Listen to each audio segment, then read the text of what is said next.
So ఆత్మస్వరూపి దేవుడి యొక్క ఆత్మ ఎక్కడైతే ఉంటుందో అక్కడ స్వతంత్రం ఉంటుంది. సో మన బంధకాలను తీసుకునే శక్తి మనకు లేదు, మన బలహీనతలను తీసుకునే శక్తి మనకు లేదు. మన అడిక్షన్స్ కావచ్చు, మన లోపాలను, మన దోషాలను, సకల దుర్నీతి నుంచి, సకల దురాశల నుంచి, సకల చెడు నుంచి, కీడు నుంచి విడుదల కలిగే శక్తి మనకు లేదు. సో ఆ ఆత్మ, దేవుడి ఆత్మ ఉన్నప్పుడే, దేవుడు ఆత్మ పనిచేసినప్పుడే మనందరం కూడా స్వతంత్రులముగా కావచ్చు అని దేవుడి వాక్యము చెప్తుంది. సో యేసయ్య అన్నాడు, సో నేను తండ్రి దగ్గరికి వెళ్తున్నాను, ఆయన దగ్గరికి వెళ్ళాక నేను వేడుకుంటాను, మీ అందరూ ఆత్మానుసారంగా నడవాలి అని నేను తండ్రిని వేడుకొని మీకు అందరికీ కూడా పరిశుద్ధాత్మ దేవుణ్ణి పంపిస్తాను. ఆ పరిశుద్ధాత్మ దేవుడు మీ లోపల ఉండి మిమ్మల్ని సర్వసత్యంలోకి నడిపిస్తాడు అని యేసు ప్రభు వారు చెప్పారు. సో అన్నట్టుగానే ఆయనను ఎవరైతే అంగీకరిస్తారో వాళ్ళందరి లోపల దేవుడి యొక్క ఆత్మను పెట్టాడు, ఆత్మచేత నడిపించబడుతున్నారు. అందుకే ఇప్పుడు చాలామంది బంధకాల్లో ఉన్న వాళ్ళందరూ ఎలా విడుదల పొందుకుంటున్నారు, ఇప్పుడు ఒక డ్రగ్స్కి అలవాటైన వాళ్ళు ఎలా విడుదల పొందుకుంటున్నారు యేసు ప్రభువాన్ని తెలుసుకున్నాక. అలాగే ఒక ఆల్కహాల్కి అడిక్షన్ ఉన్న వాళ్ళు, లేకపోతే వ్యభిచారానికి అడిక్షన్ ఉన్న వాళ్ళు, త్రాగుడు అనే వ్యసనానికి అడిక్షన్ ఉన్న వాళ్ళు, వీళ్ళందరూ ఎలా విడుదల పొందుకుంటున్నారు? ఆత్మచేత కార్యాలు జరుగుతున్నాయి. సో అలా వాళ్ళు విడుదల పొందుకొని దేవుడికి సాక్షి బిడ్డలాగా ఉంటున్నారు. సో మనము కూడా దేవుణ్ణి ప్రతిరోజు వెతుకుతున్నామంటే మన లోపల దేవుడు ఆత్మ ఉంది కాబట్టే. చాలామంది క్రీస్తుని తిరస్కరిస్తున్నారు, ఎందుకు? వాళ్ళ లోపల దేవుడు ఆత్మ లేదు కాబట్టి. సో ఎవరి లోపలైతే దేవుడు ఆత్మ ఉంటుందో వాళ్ళే దేవుణ్ణి అంగీకరించగలుగుతారు, వాళ్ళే దేవుడి మార్గంలో నడవగలుగుతారు, వాళ్ళే వాక్యము చదవగలుగుతున్నారు, వాళ్ళే వాక్యము బోధించగలుగుతారు, వాళ్ళే ప్రార్థనలు చేయగలుగుతారు. సో మన లోపల ఆ పరిశుద్ధాత్మ దేవుడు ఉన్నాడు కాబట్టే, దేవుడి ఆత్మ మన లోపల పనిచేస్తుంది కాబట్టే మనం దైవ మార్గంలో నడవగలుగుతున్నాము. చూడండి, దేవుడు ఆత్మస్వరూపి, ఆయనకు ఒక స్వరూపం అంటూ లేదు, ఒక స్వరూపంతో మనం కొలవలేము, చూడలేము. సో ఆయన ఆత్మస్వరూపి కాబట్టి ఆయన ఆత్మను మనకిచ్చేసి ఆత్మ చేత మనల్ని నడిపిస్తున్నాడు. లేకపోతే మన శరీరంలో అసాధ్యమండి ఆ పాపం చేయకుండా ఉండడం, ఆ దోషంలో పడకుండా ఉండడం, అపవిత్రత కార్యాలు చేయకుండా ఉండడం, ఇవన్నీ శరీరానికి ఇష్టమైన కార్యాలు. అవన్నీ చేయకుండా ఆపుతుంది మనకు మన లోపల ఉన్న ఆత్మ. సో కాబట్టి శరీరాన్ని జయించాలంటే ఆత్మకు సామర్థ్యం ఉండాలి. అందుకే దేవుడు మనకు ఆత్మనిచ్చి ఆత్మ చేత నడిపించి శరీర క్రియలన్నిటినీ కూడా అణిచివేస్తున్నాడు. సో కాబట్టి మన లోపల ఉన్న ఆత్మకు మనం ఎప్పుడు కూడా కృతజ్ఞతాస్తుతులు చెల్లించాలి. మన బలహీనతలో వహిస్తున్నాడు, మన లోపాలను భరిస్తున్నాడు పరిశుద్ధాత్మదేవుడు. మనం ఎన్నో తప్పులు పొరపాట్లు చేస్తున్న మన లోపల ఉన్న ఆత్మ మనల్ని భరిస్తూ, మన లోపలనే ఉంటూ, మనల్ని హెచ్చరిస్తూ, మనల్ని గద్దిస్తూ, మనల్ని ఓదారుస్తూ ముందరికి నడిపిస్తున్నాడు ఆత్మస్వరూపి అయి దేవుడు. చూద్దాం ఈరోజు వాక్యం ద్వారా ఏం చెప్పబోతున్నాడు. సో ముఖ్యంగా దేవుడు ఆత్మ ఎక్కడ ఉంటుందో అక్కడ ఫ్రీడమ్ ఉంటుంది, స్వతంత్రం ఉంటుంది. సో మన అడిక్షన్స్ నుంచి మనం విడుదల పొందుకోలేము. మన దురాశల నుంచి, దుర్బుద్ధుల నుంచి, దురాలోచన నుంచి, పాపపు తలంపుల నుంచి, చెడు తలంపుల నుంచి, వ్యభిచారము, నరహత్య, మోసము, అన్యాయము, వీటన్నిటి నుంచి మనం విడుదల పొందుకోలేము. అందుకే దేవుడు ఆత్మనిచ్చేసి ఆ ఆత్మకు సర్వసత్యములోకి నడిపిస్తున్నాడు. సో పరిశుద్ధాత్మ, దేవుడి యొక్క ఆత్మ లేకుండా పరలోక రాజ్యానికి మనము ప్రవేశించడము కష్టము. ఒకటి రోమీలకు రాసిన 8వ అధ్యాయం 2వ వచనంలో, క్రీస్తు యేసునందు జీవంనిచ్చు ఆత్మ యొక్క నియమము పాప మరణంల నియమం నుండి నన్ను విడిపించెను. చూసారా అండి, పాప మరణంల నియమం నుండి మనల్ని విడిపించెను. సో మనందరినీ కూడా మరణం నుంచి జీవంలోకి నడిపించేది ఆత్మ. దేవుడి ఆత్మ మన లోపల ఉంది కాబట్టే మన లోపల పాపము చేయకుండా మనము కంట్రోల్ చేసుకోగలుగుతున్నాము. ఆ నోటి నుంచి తప్పులు మాట్లాడకుండా, నోటి నుంచి బూతులు మాట్లాడకుండా, లేకపోతే మన పాపంలో, దోషంలో, పొరపాట్లో పడకుండా, దేవుడికి విరోధంగా మనం బ్రతకకుండా, దేవుడికి వ్యతిరేకంగా మనం బ్రతకకుండా మనము ఏం చేస్తుందట? ఆత్మ మనల్ని విడిపించిందట. ఎట్లనగా ధర్మశాస్త్రము దేనిని చేయజాలకపోయేనో దానిని దేవుడే చేశాను. సో ధర్మశాస్త్రము అది మానవాడికి వచ్చినప్పుడు అది చాలా కఠినంగా అనిపించింది. ధర్మశాస్త్రంలో ఉన్న ఆజ్ఞలన్నిటినీ కూడా పాటించాలంటే మనిషికి చాలా కష్టం అనిపించింది. ఎందుకంటే అప్పుడు పాత నిబంధనలో పరిశుద్ధాత్మదేవుడు మన శరీరం లోపల లేడు కాబట్టి. సో కొత్త నిబంధనకు వచ్చేసరికి పరిశుద్ధాత్మదేవుడు మన లోపలనే నివసించాడు, మన లోపల నివసిస్తున్నాడు. సో అందుకే ఈ శరీర క్రియలను జయించాలంటే దేవుడి యొక్క ఆత్మ ఉండాల్సిందే, లేకపోతే మనం తప్పిపోతాము. సో ధర్మశాస్త్రం వచ్చింది మనిషిని కంట్రోల్ చేయడానికి, కానీ కంట్రోల్ చేయలేకపోయింది ధర్మశాస్త్రము మనిషిని. అందుకే దేవుడు ఆత్మను సృష్టించి ఆత్మను మన లోపల పెట్టి ఆ ఆత్మ చేత మన శరీర క్రియలను కంట్రోల్ చేస్తున్నాడు దేవుడు, ఆ పాపంలో ఆ దోషంలో పడకుండా. అప్పుడు ధర్మశాస్త్రం వచ్చినప్పుడు ఎవరు నరహత్య చేయొద్దంటే చేసేవాళ్ళు, వ్యభిచారం చేయొద్దంటే చేసేవారు, అన్యాయాలు అక్రమాలు చేయొద్దంటే చేసేవాళ్ళు, మోసం చేయొద్దంటే చేసేవాళ్ళు. ఆ ధర్మశాస్త్రంలో నా ఆజ్ఞలు పాటించాలంటే పాటించకుండా ఉండేవాళ్ళు. ఎందుకంటే అప్పుడు శరీరానికి విలువ ఇచ్చేవాళ్ళు, అప్పుడు అందరి లోపల ఆత్మ లేదు. సో వీళ్ళందరూ ఇక తప్పిపోతున్నారు. శరీర క్రియలను జయించాలంటే లోపల మన ఆత్మ పెట్టాలని దేవుడు నిర్ణయించుకొని మన లోపల పరిశుద్ధాత్మను పెట్టేసి ఆత్మ చేత మనల్ని నడిపించి మనము ఆ పాత జీవితానికి వెళ్ళకుండా శరీర క్రియలకు బలి కాకుండా మనల్ని ఆత్మలోపడికి ఆత్మలోకంలోకి పరలోక రాజ్యంలోకి నడిపిస్తున్నాడు. ఈరోజు అయ్యా నేను పాపిని, నేను తప్పులు చేశాను అని అన్నాం అని ఒప్పుకుంటున్నాము అంటే అది మన గొప్పతనం కాదు, మన లోపల ఉన్న పరిశుద్ధాత్మ దేవుడు మన చేత ఒప్పిస్తున్నాడు. మనము తప్పు చేసినప్పుడు పశ్చాత్తాప పడుతున్నాము అంటే అది మన గొప్పతనం కాదు, మన లోపల ఉన్న పరిశుద్ధాత్మ దేవుడు రిపెంట్ అయ్యేలాగా చేస్తున్నాడు. మనము ప్రార్థించుకోగలుగుతున్నాము, బైబిల్ చదవగలుగుతున్నాము, మర్మాలు బోధించగలుగుతున్నాము, లేకపోతే ప్రవచనాలు చెప్పగలుగుతున్నాము, బైబిల్ వినగలుగుతున్నాము, లేకపోతే ప్రార్థనలు మనకు తెలియకుండానే ఉచ్చరాని శక్యంలతో మూలుగులతో మన చేత ప్రార్థనలు చేపిస్తున్న పరిశుద్ధాత్మ దేవుడి యొక్క గొప్పతనం. ఇవన్నీ కూడా ఆత్మ చేత ఇవన్నీ కార్యాలు జరుగుతున్నాయి.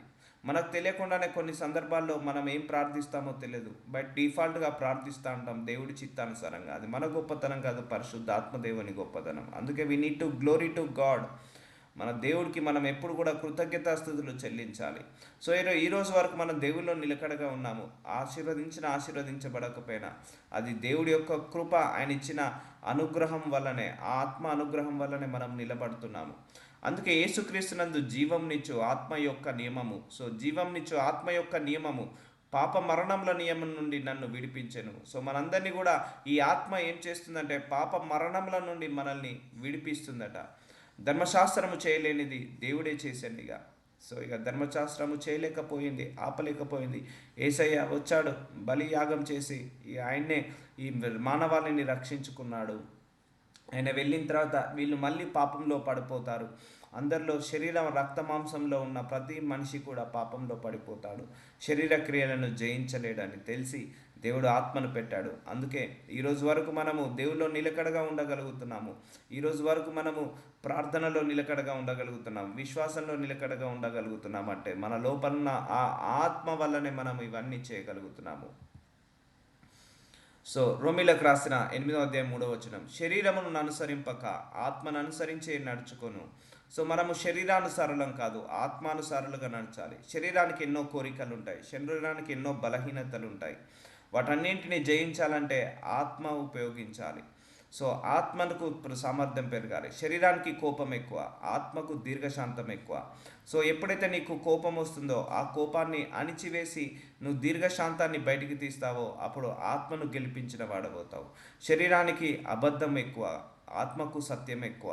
సో ఎప్పుడైతే అబద్ధం మాట్లాడకుండా సత్యము మాట్లాడతామో అప్పుడు ఆత్మకు సామర్థ్యాన్ని ఇచ్చినట్టు, ఆత్మకు శక్తిని ఇచ్చినట్టు. శరీరము ఎప్పుడైనా ద్వేషిస్తుంది, ఆత్మ ఎప్పుడు ప్రేమిస్తుంది. సో ద్వేషించకుండా మనం ఎప్పుడైతే ప్రేమించడం మొదలు పెడతామో అప్పుడు ఆత్మకు సామర్థ్యాన్ని ఇచ్చినట్టు, సో ఆత్మానుసారంగా నడిచినట్టు. సో ప్రేమ, కరుణ, కృప, దయ, వాత్సల్యము, దీర్ఘశాంతము, మంచితనము, మానవత్వము, సహాయము చేసే గుణము, ఇవన్నీ కూడా ఆత్మకు సంబంధించినవి. కోపము, ద్వేషము, పగ, నరహత్య, కామము, క్రోధము, మదము, ఇవన్నీ అహంకారము, గర్వము, అవినీతి, అపరిశుద్ధత, ఇవన్నీ కూడా శరీరానికి సంబంధించినది. సో మనిషి యొక్క శరీరానికి దేవుడిచ్చిన ఆత్మకు ఎప్పుడు కూడా యుద్ధము జరుగుతుంటుంది. మనమేమో కోపము బయటికి తీస్తాము, కానీ ఆత్మనేమో ప్రేమను బయటికి తీయమంటుంది. సో మనము ప్రేమను బయటికి తీయకుండా కోపాన్ని బయటికి తీస్తే శరీరానుసారంగా నడిచినట్టు. సో అందుకే శరీరమును అనుసరింపక ఆత్మను అనుసరించే నడుచుకొను మన అందరము ధర్మశాస్త్ర సంబంధమైన నీతి విధి నెరవేర్చబడవలనని పాప పరిహారము నిమిత్తము. సో ధర్మశాస్త్రాన్ని నెరవేర్చాలంటే మన లోపల ఆత్మ అనేది ఉండాల్సిందే. ఎందుకంటే ఆ పాపంలో పడడము, ఆ దోషంలో పడడము, ఆ నరహత్యలో, ఆ వ్యభిచారంలో పడకుండా ఉండడము అసాధ్యము. అవన్నీ కూడా మన లోపల ఆత్మ ఉంది కాబట్టే మనల్ని కంట్రోల్ చేసుకుంటూ వస్తుంది. ఆ ధర్మశాస్త్రాన్ని కూడా నెరవేర్చేలాగా చేస్తుంది. లేకపోతే ఇప్పటికి అందరం కూడా తప్పిపోయే వాళ్ళమే, అందరము తొలగిపోయే వాళ్ళమే. సో ఇంకా దేవుల్లో నిలకడగా ఉండగలుగుతున్నామంటే అది దేవుడిచ్చిన ఆత్మను అనుసరించి నడుచుకోవడం వల్లనే. సో అందుకే మనం కాన్సన్ట్రేషన్ అంతా ఆత్మానుసారంగా మనం నడవాలి, శరీరానుసారంగా మనం ఎప్పుడు కూడా నడవకూడదు. సో అందుకే ప్రార్థించుకోవాలి, అయ్యా నాకు రెండింతల ఆత్మను దయచేయనైనా, ఆత్మ ఆత్మ జ్ఞానాన్ని దయచేయండి, ఆత్మ ఫలాలలో ఎదిగే అభివృద్ధి చెందని కృపను దయచేయండి. సో ఆత్మ ఫలాలు చాలా ఇంపార్టెంట్ అండి. మన ఆత్మకు ఫలాలు ఉంటాయి, అవి శరీర ఫలాలు ఉంటాయి, ఆత్మ ఫలాలు ఉంటాయి. ఆల్రెడీ మీకు ఒకసారి చెప్పాను, శరీర ఫలాలన్నీ కూడా శరీర కోరికలను నెరవేర్చేలాగా ఉంటాయి, ఆత్మ ఫలాలన్నీ కూడా ఆత్మ యొక్క సామర్థ్యాన్ని పెంచేలాగా ఉంటాయి. శరీర ఫలాలన్నీ కూడా పాపంలో నెట్టేసేలాగా ఉంటాయి. శరీరానికి కోరికలు లేకపోతే అలవాట్లు, శరీరంలో ఉన్న బలహీనతలను ఇవన్నీ కూడా పాపంలో పడేలాగా ఉంటాయి. ఆత్మ ఆ పాపంలో నుంచి విడుదల కలిగించేలాగా ఉంటాయి. అందుకే ఆత్మానుసారులే పరలోకానికి వెళ్తారు, శరీరానుసారులు పరలోకానికి వెళ్ళలేరు. ఆత్మ పాపము చేయకుండా, తప్పు చేయకుండా ఆపుతుంది, శరీరము పాపము చేసేలాగా, తప్పు చేసేలాగా ప్రేరేపణ చేస్తుంటుంది. సో ఈ రెండింటి మధ్య యుద్ధం జరుగుతున్నప్పుడు మనము ఆత్మనే గెలిపించాలి. సో అందుకే ప్రార్థనలు ఎక్కువసేపు గడిపినప్పుడు మన ఆత్మకు సామర్థ్యము, మన ఆత్మకు శక్తి పెరుగుతుంటుంది. అప్పుడు ఎవరైతే ఎక్కువసేపు ప్రార్థన చేస్తారో, ఎప్పుడైతే ఆత్మకు సామర్థ్యము, శక్తి పెరుగుతుందో, అప్పుడు దుర్నీతిలో పడకుండా, పాపంలో దోషంలో పడకుండా మనల్ని ఆ ఆత్మ కంట్రోల్ చేస్తుంటుంది. అందుకే ప్రార్థన చేసే వాళ్ళు పాపంలో పడలేరు. సో ప్రార్థన ఆపిన వాళ్ళే పాపంలో పడగలుగుతారు. సో అందుకే నీ శోధనలు, నీ వేదనలు, నీ రోదనలు జయించే శక్తి దేవుడు నీ ఆత్మకి ఇచ్చేశాడు. సో వాటన్నిటిని మనము పరిశుద్ధాత్మదేవుని ప్రార్థనతో వాటిని మనము ఇంక్రీజ్ చేసుకోవాలి, మన పవర్ని.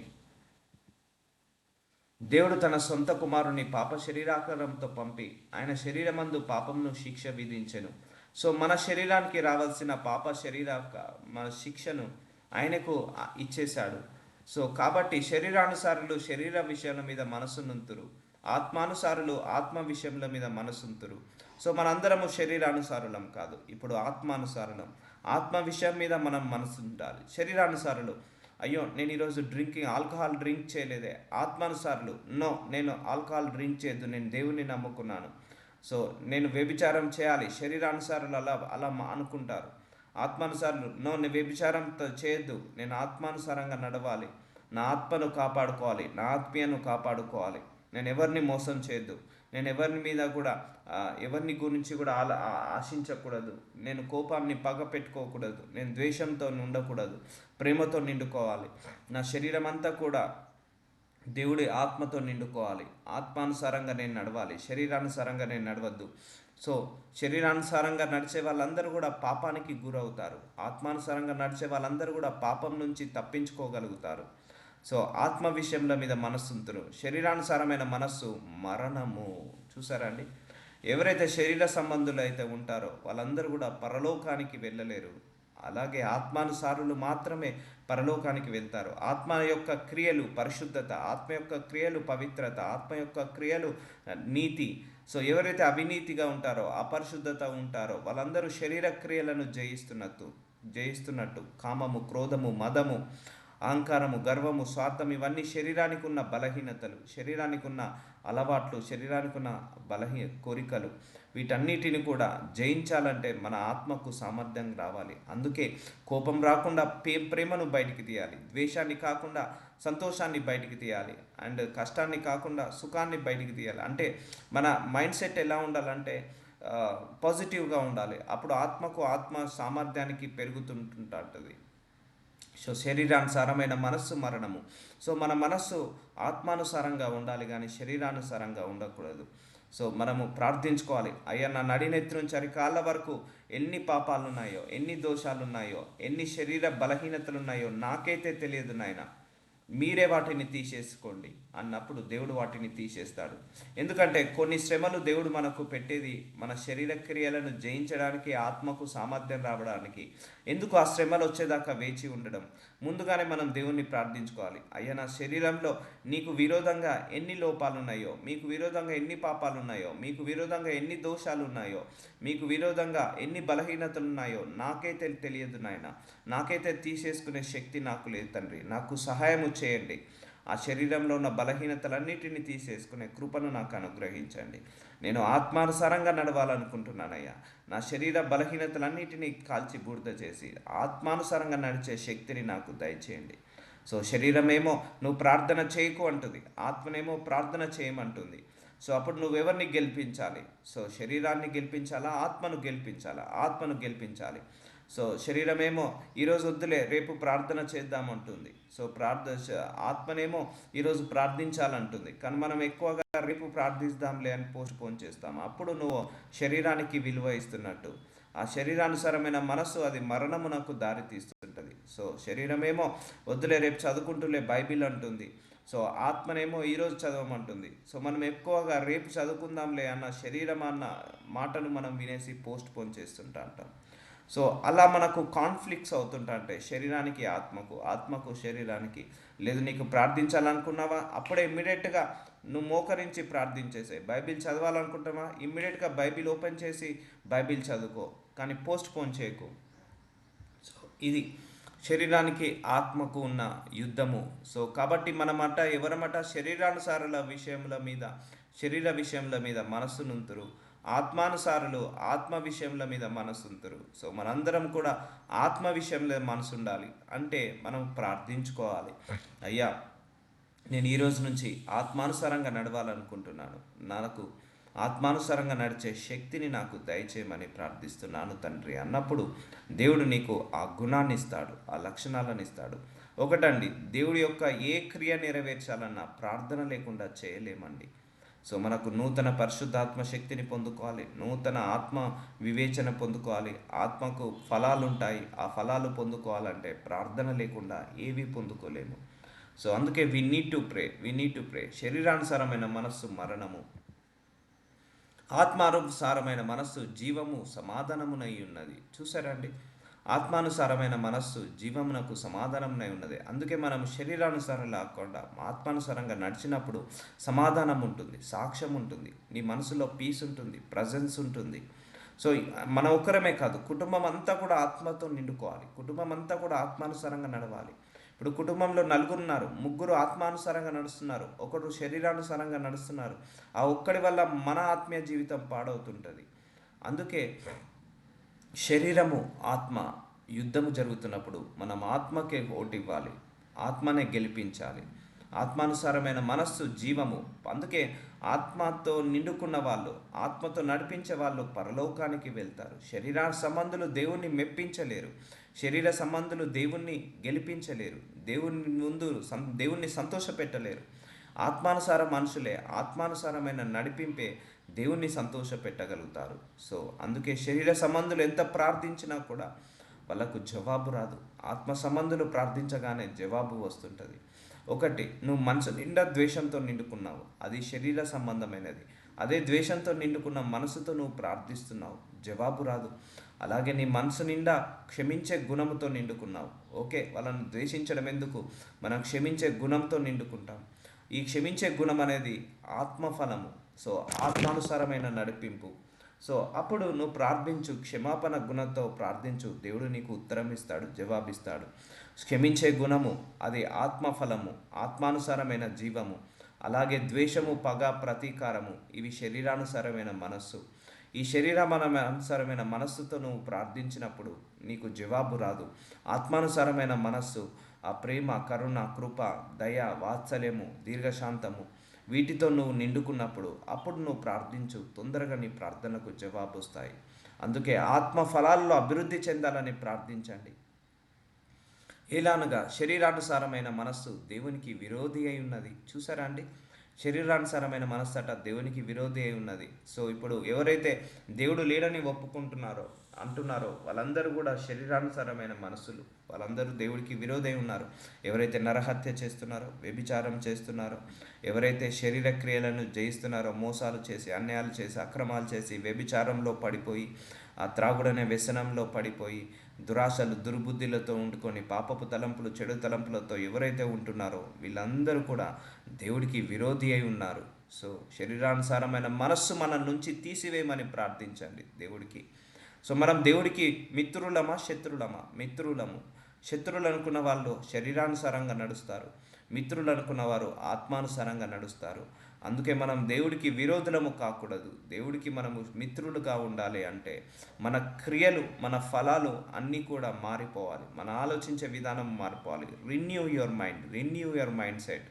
ఈరోజు నుంచి మన అందరి mind set spiritual mind set వచ్చును కాక. మనం చూస్తే ఫిజికల్ మ్యాన్ కాదు, స్పిరిచువల్ మ్యాన్ లాగా కనపడాలి. మనం చూస్తే ఫిజికల్ మ్యాన్ లాగా కనపడకుండా స్పిరిచువల్ మ్యాన్ లాగా ఉండాలి. మన mind set physical mind set కావద్దు. సో మన మైండ్ సెట్ అంతా కూడా హోలీ మైండ్ సెట్, అంటే స్పిరిచువల్ మైండ్ సెట్తో ఉండాలి. శరీరం అంతా కూడా పాపము చేయమని ప్రేరేపిస్తుంది, అలాగే ఆత్మ పాపము చేయొద్దని ప్రేరేపిస్తుంది. అపరిశుద్ధంగా ఉంటున్నామా, అపవిత్రంగా ఉంటున్నామా, అవినీతిలో పడుతున్నామా? సో అక్కడ శరీర క్రియలు పనిచేస్తున్నట్టు లేదు. పరిశుద్ధంగా ఉంటున్నాము, పవిత్రంగా ఉంటున్నాము, నీతిగా ఉంటున్నామా? అక్కడ మన ఆత్మక్రియలు పనిచేస్తున్నట్టు.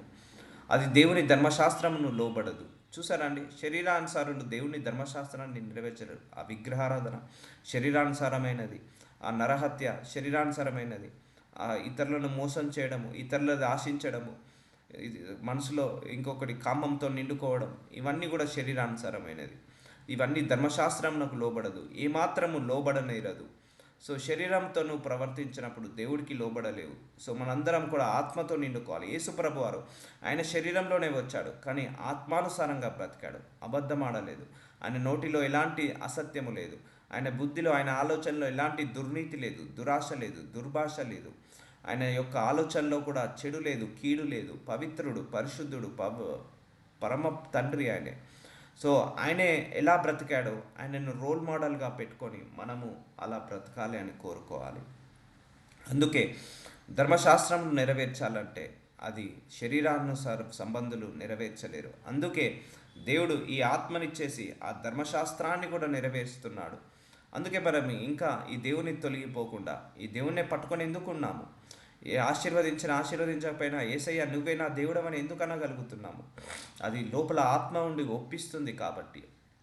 అయ్యో మనం తప్పు చేయగానే, అయ్యో నేను దేవుడికి ఏమైనా విరోధంగా తప్పు చేశానా, ఏమైనా పొరపాటు చేశానా, దేవుడు ఏమైనా అనుకుంటాడా, నా మీదకి ఏమైనా ఉపద్రవం వస్తుందా, నేనన్నా పొరపాటు చేశానా, దేవుడికి ఏమైనా మనసు నొప్పించానా అని మనము పశ్చాత్తాప పడుతున్నామే. అది దేవుడి యొక్క ఆత్మ మన లోపల ఉండి పశ్చాత్తాప పడేలాగా, గిల్టీ ఫీలింగ్ వచ్చేలాగా, మళ్ళీ మనల్ని తప్పులో, పొరపాటులో, దోషంలో పడిపోకుండా ఆ ఆత్మ మనల్ని ఏం చేస్తుంది? కాపాడుతుంది. అందుకే మనము ఆత్మానుసారమైన మనస్సు కలిగి ఉండాలి.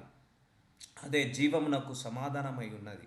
శరీరానుసారమైన మనస్సు అది దేవుడికి ఇష్టం లేని మనస్సు, ఆత్మానుసారమైన మనస్సు దేవుడికి ఇష్టమైన మనస్సు. సో దాంట్లో నిండుకోవాలి, మనము ఆత్మతో నిండుకోవాలి, ఆత్మ ఫలాలలో అభివృద్ధి చెందాలి మనము. అందుకే కోపాన్ని తీసే బదులు ప్రేమను బయటికి తీయాలి, అండ్ ద్వేషాన్ని తీసే బదులు మనము ఆ యొక్క దీర్ఘశాంతాన్ని బయటికి తీయాలి, అసత్యాన్ని తీసే బదులు సత్యాన్ని బయటికి తీయాలి. సో ఇవన్నీ కూడా మనము ప్రాక్టీస్ చేయాలి, అంటే ప్రార్థించాలి. సో అందుకే ధర్మశాస్త్రము శరీరానుసారులు నెరవేర్చలేరండి, ఆత్మానుసారులే నెరవేర్చగలుగుతారు.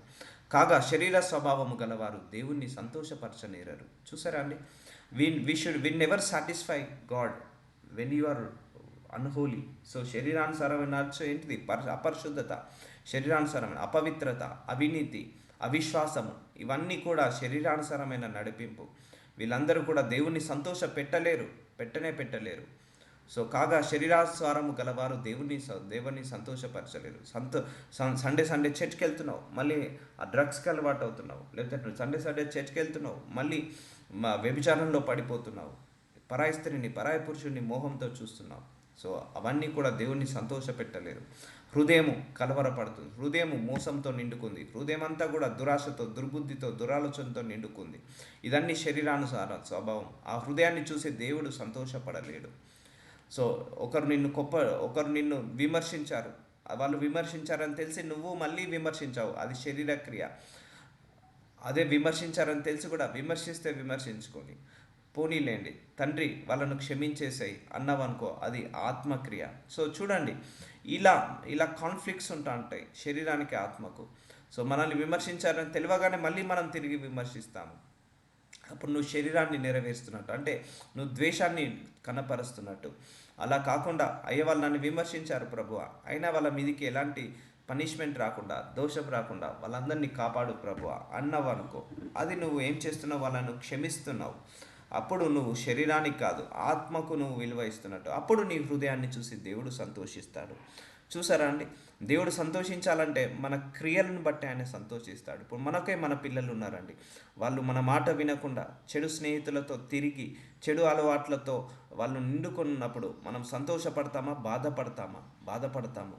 అదే వాళ్ళు మన మాట విని మంచిగా చదువుకొని 100కి 100 మార్కులతో ప్రతిరోజు క్రమం తప్పకుండా స్కూల్కి వెళ్ళి కాలేజ్కి వెళ్ళి అన్ని సబ్జెక్టులో పాస్ అయ్యి చెప్పినట్టుగా బుద్ధిమంతులుగా చెడు స్నేహితులు చెడు సావాసాలకు వెళ్ళకుండా ఉన్నప్పుడు, అప్పుడు మనము మన పిల్లల్ని చూసి ఎలాగైతే సంతోషపడతామో, దేవుడు కూడా మన పరిశుద్ధతను చూసి, మన పవిత్రతను చూసి, మన నీతిని చూసి, మన ఆత్మను, మన ఆత్మ ఫలాలను చూసి, మన ప్రేమను, కరుణను, కృపను, దయను, సహాయం చేసే గుణాన్ని చూసి, మన ఆత్మలో ఉన్న సామర్థ్యాన్ని చూసి ఆయన కూడా సంతోషిస్తాడు. అందుకే కాగా శరీర స్వభావం గలవారు దేవుణ్ణి సంతోషపరచలేరరు. సో అందుకే మనందరం కూడా దేవుని సంతోషపరచాలంటే ఆత్మ స్వభావం కలిగి ఉండాలి. శరీర స్వభావాన్ని తీసివేయాలి, కంప్లీట్గా తీసివేయాలి. రిన్యూ అయిపోవాలి మనందరం కూడా. మైండ్ సెట్ని ఆత్మానుసారంగా నడిపించగలగాలి. అందుకే ఆత్మతో మనం నిండుకోవాలి, ఆత్మానుసారంగా నడిపించగలగాలి. దేవుని ఆత్మ మీలో నివసించి ఉన్న ఎడల మీరు ఆత్మ స్వభావము గలవారే కానీ శరీర స్వభావం గలవారు కానే కారు. ఇప్పుడు మనందరం కూడా దేవుని ఆత్మతో నిండుకున్నాము. సో ఈరోజు క్రమం తప్పకుండా వాక్యము బోధించబడుతుంది, క్రమం తప్పకుండా వాక్యం వినబడుతున్నారు, క్రమం తప్పకుండా ప్రార్థించగలుగుతున్నాము. అంటే దేవుడి ఆత్మ మన లోపల ఉంది కాబట్టి అవన్నీ చేపిస్తుంది. సో దేవుని ఆత్మ మీలో నివసించిన ఎడల మీరు ఆత్మ స్వభావం గలవారే కానీ శరీర స్వభావం గలవారు కారు. సో మనందరం కూడా ఆత్మతో నిండుకుంటున్నాము. సో మనందరం శరీర స్వభావం కాదు. అందుకే ఇంకా మనం ఆ పాపంలో పడకుండా, ఆ దోషంలో పడకుండా, ఆ బలహీనతలో పడిపోకుండా, ఆ అవిశ్వాసంలో పడిపోకుండా, అపవిత్రతలో పడిపోకుండా, అవినీతిలో, దుర్నీతిలో, దురాశలో, దుర్బుద్ధిలో పడిపోకుండా, పాపంలో పడిపోకుండా మనందరినీ కూడా పరిశుద్ధాత్మ దేవుడు, దేవుడి యొక్క ఆత్మ మన లోపల ఉంది కాబట్టే మనందరినీ కూడా నిలబెట్టిస్తున్నాడు. మనందరం ఎన్నిసార్లు పడిపోయినా మళ్ళీ పైకి లేపుతున్నాడు. అలాగే పడిపోయిన వాళ్ళు పడిపోయినట్టుగా ఉండకుండా లేపుతున్నాడు. రియలైజేషన్, మనం ఎక్కడ తప్పు చేస్తున్నామో మన లోపల నుండి గద్దిస్తుంది ఆ ఆత్మ. మనం ఎక్కడైతే పొరపాటు చేస్తున్నామో అక్కడ మన లోపల ఉండి ఆత్మ మనల్ని నడిపిస్తుంది, సామర్థ్యం వస్తుంది. అందుకే మనందరము ఆత్మచేత నడిపించాలి. శరీర స్వభావం గలవారు కారు. ఎవడైనా క్రీస్తు ఆత్మ లేనివాడైతే వాడు కాడు. ఇప్పుడు అనేక మంది కూడా క్రీస్తు లేడు, క్రీస్తు నిజమైన దేవుడు కాదు ఎవరైతే అంటున్నారో వాళ్ళ లోపల ఆత్మ లేదు. ఇప్పుడు మనం యేసయ్య నీవే నిజమైన దేవుడవు, నీవే సర్వశక్తి గల దేవుడవు, మృతుల నుంచి లేచిన దేవుడవు, సర్వాన్ని సృష్టించిన దేవుడవు, నీతిమంతుడవు, న్యాయ నిర్ణీతవని ఇలా మనం దేవుణ్ణి ఎందుకు పొగడగలుగుతున్నాము, ఎందుకు వర్ణించగలుగుతున్నాము అంటే దేవుడి యొక్క ఆత్మ మన లోపల ఉంది కాబట్టే ఆయన గురించి పొగిడేలాగా చేస్తుంది మన నోల్క. సో మనం తప్పు చేసినప్పుడు ఒప్పుకోలేమండి, మన పొరపాట్లను మనం ఒప్పుకోలేమండి, మన తప్పులను పశ్చాత్తాపడలేము. కానీ పరిశుద్ధాత్మతో ఉన్న వాళ్ళు పశ్చాత్తాపడతారు. కొంతమంది 100 తప్పులు చేసిన వాళ్ళు పశ్చాత్తాపడరు, నేను తప్పు చేయలేదంటారు, ఎందుకంటే వాళ్ళు శరీరానుసారులు. కొంతమంది ఒక్క తప్పు చేసినా కూడా అయ్యో నేను తప్పు చేశానే అని వాళ్ళు బాధపడతారు, పశ్చాత్తాపడతారు, దేవుడి ముందు మొర పెట్టుకుంటారు, పనిష్మెంట్ ఏమి ఇవ్వకుండా నన్ను కాపాడు ప్రభు అని. సో వాళ్ళందరూ ఆత్మానుసారులు. సో ఎవడైతే క్రీస్తు ఆత్మ లేనివాడైతే వాడు కాడు. సో మనందరిలో కూడా క్రీస్తు ఆత్మ ఉంది కాబట్టే అయ్యా యేసయ్యను మనం ప్రతిరోజు ఆరాధించగలుగుతున్నాము, ఆయన వాక్యాన్ని వినగలుగుతున్నాము, ఆయన వాక్యానుసారంగా నడవగలుగుతున్నాము. సో అందుకే శరీరానికి మనము సామర్థ్యం ఇవ్వకూడదు, ఆత్మకు సామర్థ్యం ఇవ్వాలి. ఆత్మకు మనకు మనస్సు పెట్టుకోవాలి, ఆత్మానుసారంగా నడవాలని మనసు పెట్టుకోవాలి, అది ప్రార్థించుకోవాలి. అప్పుడు దేవుడు తన ఆత్మ చేత నడిపిస్తుంటాడు. సో అందుకే దేవుడు ఆత్మస్వరూపి కాబట్టి ఆ స్వరూపంలో ఒక స్వరూపాన్ని మనకిచ్చి దేవుడు ఆ ఆత్మచేత కార్యాలు చేస్తున్నాడు, ఆత్మచేత మనల్ని నడిపిస్తున్నాడు, ఆత్మచేత సర్వసత్యంలోకి తీసుకెళ్తున్నాడు, ఆత్మచేత పరలోక రాజ్యం వైపు నడిపిస్తున్నాడు, ఆత్మచేత మన లోపల గద్దిస్తున్నాడు, ఆత్మచేత మన లోపల ఉన్న లోపాలను ఒప్పిస్తున్నాడు, మన తప్పులను పొరపాట్లను దోషాలన్నింటిని కూడా విడుదల కలిగిస్తున్నాడు. సో అందుకే ఎక్కడైతే దేవుడి ఆత్మ ఉంటుందో అక్కడ స్వతంత్రులు అవుతారని వాక్యం చెప్పింది. అందుకే మన అడిక్షన్స్ని మనం తీసుకోలేమండి. ఆ మొబైల్ అడిక్షన్ కావచ్చు, ఆ యొక్క చెడు సినిమాలు చూసే ఆ అడిక్షన్ కావచ్చు, ఆల్కహాల్ అడిక్షన్, లేకపోతే డ్రగ్స్ అడిక్షన్, ఇవన్నీ విడుదల పొందుకుంటున్నారు. ఆ నరహత్య, వ్యభిచారం అనే అడిక్షన్ నుంచి, లేకపోతే విగ్రహారాధన అడిక్షన్ నుంచి విడుదల పొందుకుంటున్నారు. అంటే ఆ ఆత్మ చేస్తున్న కార్యాలు, ఎక్కడైతే ఆత్మ ఉంటుందో అక్కడ స్వతంత్రులు అవుతారు. ఆ బలహీనతల నుంచి, శరీర బలహీనతల నుంచి, శరీర యొక్క కోరికల నుంచి, శరీరం యొక్క అలవాట్ల నుంచి మనుషులు అందరూ కూడా విడుదల పొందుకుంటారు. ఆత్మ లేనివాడైతే, అది దేవుడి ఆత్మ లేని వాళ్ళైతే, దేవుడు క్రీస్తు దేవుడు అనే వాళ్ళు ఒప్పుకోవట్లేదు అంటే వాళ్ళ లోపల ఆత్మ లేనట్టు. మనందరం ఒప్పుకుంటున్నామంటే ఆత్మ మన లోపల పెట్టాడు కాబట్టి, ఒప్పిస్తున్నాడు కాబట్టి. క్రీస్తు మీలోనున్న ఎడల మీ శరీరము పాప విషయమై మృతమైనది, కానీ మీ ఆత్మ నీతి విషయమై జీవము కలిగి ఉన్నది. So we are no more belongs to physical world, so we are belongs to spiritual world. We are no more belongs to physical body, we are belongs to spiritual body, spiritual man. అందుకే మనం ఇక శరీరానుసారులం కాదు, ఇక ఆత్మానుసారులం. అందరు అనుకోండి, I'm a spiritual woman, I'm a spiritual man అని అనుకోండి. సో ఫిజికల్ మ్యాన్ కాదు, మనందరం కూడా ఆత్మానుసారంగా నడవాలి. సో అందుకే ఆత్మ ఫలాలు ఏంటిది, శరీర ఫలాలు ఏంటిది, ఎలా నడిపించబడాలి ఆత్మచేత, ఎలా మనము ఉండాలి ఆత్మచేత, సో అనేది మనకు క్లియర్గా పరిశుద్ధాత్మ దేవుడు బయలుపరుస్తున్నాడు. అందుకే I'm not a physical man, I'm a spiritual man అని అనుకోండి. అందరూ కూడా ఐఎమ్ ఏ స్పిరిచువల్ ఉమెన్ అని అనుకోండి. సో అప్పుడు మీరంతా మీకు తెలియకుండానే మన శరీర క్రియలన్నిటిని బలవుతారు. ఇప్పుడు ఒకరు ద్వేషించారని తెలుసగానే మనం బాధపడతాము. అదే స్పిరిచువల్ మ్యాన్స్ బాధపడరండి, వాళ్ళు సంతోషిస్తారు. అదే అక్కడ తేడా. శరీరముకు బాధ, శరీరానికి బలహీనత, శరీరానికి కోపము, శరీరానికి ద్వేషము, శరీరానికి పగ, శరీరానికి కామము, క్రోధము, మదము, శరీరానికి ఇవన్నీ బలహీనతలు ఉంటాయండి. అదే ఆత్మకైతే సంతోషము, ఆనందము. సో ఒకరు మనల్ని నెగిటివ్గా మాట్లాడారు, మనం ఇమీడియట్గా ద్వేషాన్ని మొదలు పెడతాము, వాళ్ళ మీద ద్వేషిస్తాము. సో అప్పుడు శరీరానికి విలువ ఇస్తున్నట్టు లేదు, క్షమించేసాయి, అప్పుడు ఆత్మకు విలువ ఇస్తున్నట్టు. సో అర్థమవుతుందా? సో ఇక no more belongs to physical body. మనం అందరం కూడా ఫిజికల్ బాడీ కాదు, ఇక స్పిరిచువల్ బాడీ. మన అందరం కూడా స్పిరిచువాలిటీలోకి మనం వెళ్ళిపోవాలి. సో వాళ్ళు కోపడ్డా కూడా, సో వాళ్ళు నీ గురించి చెడుగా మాట్లాడినా కూడా నీకు ఆనందం ఇస్తుందా? సో అప్పుడు నీ లోపల ఆత్మకు సామర్థ్యం ఉన్నట్టు. వాళ్ళు నిన్ను ద్వేషిస్తున్నారని తెలిసి కూడా నువ్వు క్షమిస్తున్నావా? అప్పుడు నువ్వు ఫిజికల్ బాడీకి ఇంపార్టెన్స్ ఇవ్వట్లేదు, స్పిరిచువల్ బాడీకి ఇంపార్టెన్స్ ఇస్తున్నావు. సో అలా ట్రాన్స్ఫర్మేషన్ అయిపోవాలి, మనము ట్రాన్స్ఫర్మేషన్ అయిపోవాలి. వాళ్ళు నిన్ను విమర్శించరాని తెలిసి మళ్ళీ నువ్వు తిరిగి విమర్శించావా? అయితే నువ్వు still you are giving the physical importance, physical బాడీకి ఇంపార్టెన్స్ ఇస్తున్నట్టు, స్పిరిచువల్ బాడీకి ఇంపార్టెన్స్ ఇవ్వట్లేదు. వాళ్ళు ద్వేషిస్తున్నారా? అయితే క్షమించేస్తున్నావా? అయినా వాళ్ళని ఇష్టపడుతున్నావా? సో అప్పుడు నువ్వు ఇంకా స్పిరిచువల్ బాడీకి ఇంపార్టెన్స్ ఇస్తున్నట్టు. So choose your self. So నువ్వు శరీరాన్ని గెలిపించాలా. క్రీస్తు మీలో ఉండేలా మీ శరీర పాప విషయమే మృతమైనది, కానీ మీ ఆత్మ నీతి విషయమే జీవము కలిగి ఉన్నది. So we are no more belongs to physical body, we are belongs to spiritual body. అందుకే నీ రియాక్షన్స్, నీ యాక్షన్స్, నీ యొక్క ఫీలింగ్స్, నీ ఎమోషన్స్ అన్నీ కూడా మనము ఫిజికల్ బాడీకి టచ్ కావద్దు, స్పిరిచువల్ బాడీకి టచ్ కావాలి. అంటే ఆ కోపాన్ని తీసే బదులు ప్రేమను తీసేయి, ఆ యొక్క ద్వేషాన్ని తీసే బదులు క్షమించే హృదయాన్ని తీసేయి. సో అలా నువ్వు ట్రాన్స్ఫర్మేషన్ అయిపోవాలి. ప్యూరిఫికేషన్. అందుకే దేవుడు కొన్ని శ్రమలను పెట్టి మనల్ని ఈ ప్యూరిఫై చేస్తుంటా అంటాడు. మన శరీర క్రియలన్నిటినీ కూడా అణిచివేసి ఆత్మకు సామర్థ్యం వచ్చేలాగా ఆ శ్రమలు, ఆ పోరాటాలు ఇవన్నీ కూడా మనల్ని స్పిరిచువల్ వరల్డ్ వైపు నడిపిస్తాయి, స్పిరిచువాలిటీ వైపు నడిపిస్తాయి. సో శరీర క్రియలు, ఆత్మక్రియలు రెండిట్లలో మనమే గ్రహించి దేనిని మనం ముందు చూపించాలి, దేనిని మనం గెలిపించాలని మనమే ఒక దృఢ నిశ్చయంతో ఉండాలి. ఫిజికల్ వరల్డ్, స్పిరిచువల్ బాడీని నెగ్గించడానికి. So and we need to pray for that. Let us continue to pray. నజరుడైన యేసయ్య, ఇదిగో తండ్రి, ఆత్మస్వరూపి అనే వాక్యం ద్వారా మా అందరితో మాట్లాడుతున్నందుకు వందనాలు. అయ్యా ప్రభువా, మా అందరం కూడా మీ ఆత్మనిచ్చారు. మేము శరీరానుసారంగా నడవకుండా ఆత్మానుసారంగా నడిచే మనస్సుని మాకు దయచేయమని ప్రార్థిస్తున్నానయ్యా.